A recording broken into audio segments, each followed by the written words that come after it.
Hey, Len and Joseph are here with Saltmarsh Properties. We are real estate agents, a real estate team here in the Charleston area. We've been helping people buy and sell real estate for 17 years, as well as some of our own. So Joseph and I were having a conversation over dinner, and he told me about this whole great couple of terms that he learned. And I was like, you know what?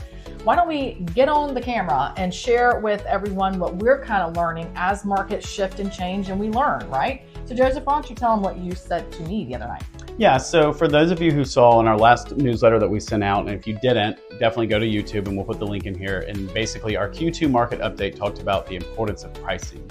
And what we weren't able to do in that, because we wanted to spare you with too much detail on all of these, is we didn't get to really dive deep into what would really happen if you didn't price your home correctly. So the two things that we started talking about, which is an indication of our life because we just talk about real estate when we're having dinner, is number one is the negotiation penalty. And then number two is what we're going to call a stubborn tax. Which I hear that a lot around the house, but it's not about real estate all the time. We pay a lot in taxes there. So yeah, the negotiation penalty and the stubborn tax. And so we're going to dive into what that looks like and just jump into a chart here because everyone knows I love to look at charts, and that's what we're going to do. He loves a chart. So if we look into the chart here, this is where we started with the negotiation penalty. Now, a lot of times what will happen is we'll sit down with a seller and we'll say, Mr. and Mrs. Seller, we feel that based on what the market is saying, it looks like the best price for your house is, let's say, for example, $550,000 or $500,000, whatever that number is. And then the seller will say, well, I think it should be $525 instead of $500. And we typically go back and forth. And a lot of times what will happen is a seller will say, and then a listing agent will agree and say, well, let's start at $525. And then we'll lower to your price at $500, and then we'll just get our $500 there. And what this is telling us, and these are actual statistics from the real estate market, Q2 closings, is this is saying that anytime that a home had a price reduction, they were less likely to get the actual full price of what their reduced list price was. Wow. Now, overall, it's not a terrible number. You're talking about 99%.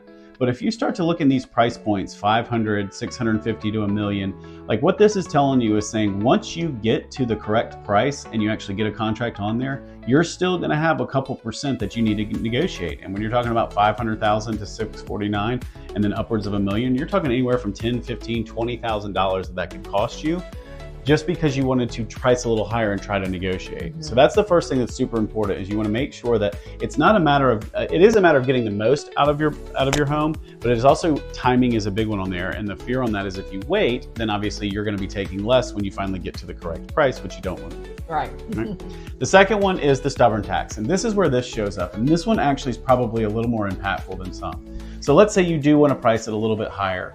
What the market told us in Q2 was that if you did not price your home correctly the first time, and let's say that you had to do a price reduction, these numbers to me are actually pretty staggering.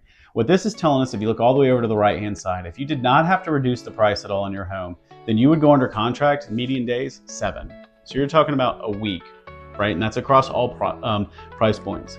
However, this is the number that should be fairly alarming, is if you do have to do a price reduction, that median days on market, meaning the median days it takes you to get a contract for your house, actually jumps from 7 to 79.